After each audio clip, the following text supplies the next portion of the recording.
Good afternoon, everybody. This is Harry Ramon with ProLayers, and today is episode 2. Last week, we spoke about controlling your thoughts and how even more important sometimes than actions are thoughts, because an action started off as a thought someday. So control your thoughts to control your actions. It'll better help you control your actions. So if you did not see that podcast, you can see it on YouTube, and you can also see some clips on Instagram. And if you like that, or if you like this episode, make sure you hit the like button so that you can see our future content. So today's topic is going to focus on 4 questions that you should ask your supplier, right? Now, before we get started, the most important question to ask your supplier and to ask yourself even before you ask your supplier is, who do I want to do business with? That is more important than what I'm going to buy. That is more important than the specifications, the price points, because who you do business with has to align with where they're headed and if you are part of their future. So that's the most important question that you should ask in business, possibly even in your personal life, is who do I want to marry, or who do I want to spend the rest of my life with, right? That's more important than do they know how to cook and do they know how to clean? Are they a great worker or are they a good worker? Because at the end of the day, if they take care of you, that's more important than how much money they earn. So moving in, the first question that you should ask yourself has to do with conflicts of interest. Does my supplier have conflicts of interest? So what are some of the conflicts of interest? Number 1, do they do retail business? Do they have their own retail establishments? If they do, that's a conflict of interest.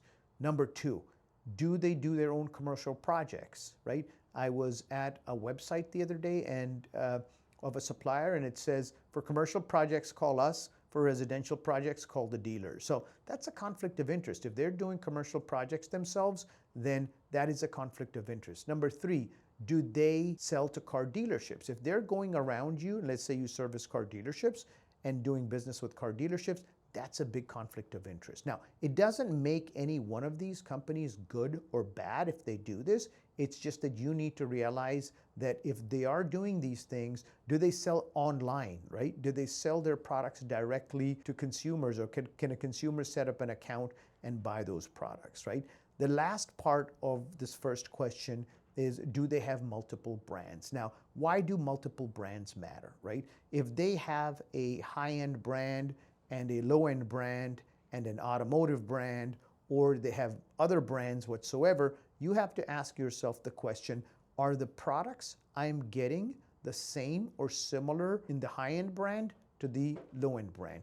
The other thing is, you can also take their swatch books and compare to see if they're the same products or nearly identical. In that same realm, you have to ask yourself, look at the price points of those 2 products, because I was analyzing a brand the other day and they have a low-end product and a high-end automotive product. And when I looked through that portfolio, I saw films that looked the same, right? So when I looked at the price points, the low-end brand was paying a lower price and the high-end brand was paying a higher price just because it was in a different box. So I would suggest look at both brands, look at the sample books and compare them. The last part of that is the sales rep for all those brands the same? If the sales rep for the low-end brand and the high-end brand and the automotive brand and any other brand is the same, then that person is walking out of your shop, if you're the high-end brand, and selling to every Tom, Dick, and Harry out there the low-end brand. The other thing is, it also gives them a breeding ground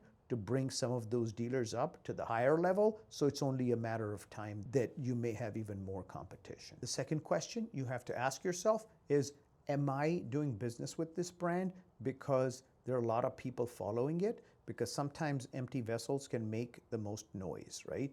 The reality is that the people that have the big businesses are not the ones that are making the most noise. It's the smaller ones, right? So if you want to follow some of the larger dealers, they may not even be as much on social media personally, or you may not even know about them. There are 2 companies that are, I think, some of the largest companies in the United States, and you do not see them pumping their chest and saying, hey, look at me, and look at what I am doing. So ask yourself, am I in this line for this restaurant just because it's a long line and everybody's going to that restaurant and maybe I should go there too? And if so, what price am I paying for it along with the wait time? So sometimes the best brands are not the largest ones or the smallest ones or the cheapest ones. So just continue to ask yourself the question, am I here because everybody else is here? Am I here because possibly the third thing could be, is this a legacy brand? Is this something that I've just been doing for a long time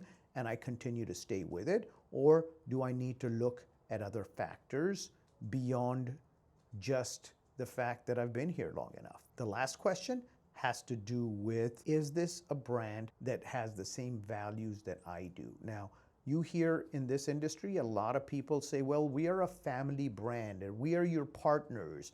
The reality is that you are a family member and you are a partner till the day you're putting money in their pocket. And when that goes away, all of a sudden, you are no longer family, right? So I've heard this from a lot of dealers that don't do business with certain brands. And they say, well, the minute I stopped buying or the minute something happened, they stopped calling me. I was no longer family. So yes, calling somebody family because they're putting $1. So you see a lot of sales rep, and I see a lot of people tagging these sales reps, the sales reps tagging these dealers. And, it really helps the egos of some dealers when they're like, okay, look, this sales rep tagged me on this post or did something like this. But again, you have to ask yourself the question, is that, are they doing this for you, or are they doing this to show all of their other dealers that there's a long line at this restaurant, so you should join it too, right? So again, doesn't make them a good or bad company,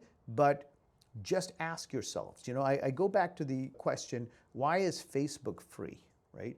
Facebook is free. When I say free, or why is something subsidized? There are subscriptions out there that are very low in price, some of them free, some of them very low.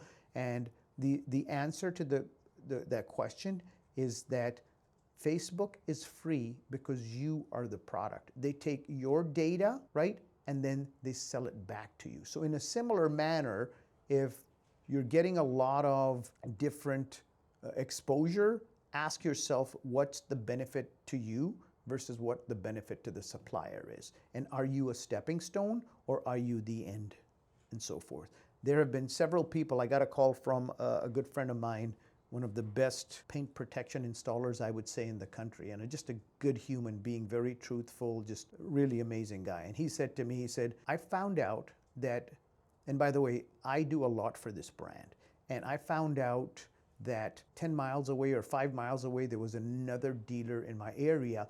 The way I found out was not by the sales rep telling me. And he said, I've been a big proponent. I've promoted this brand. And what he ended up doing was he ended up promoting the brand to promote his competition, who realized how he was doing and then got into it. So ask yourself, are you a stepping stone or not? So that's today's topic. Next week, I want to talk about something really important. And I want to talk about 4 different ways you can invest in yourself.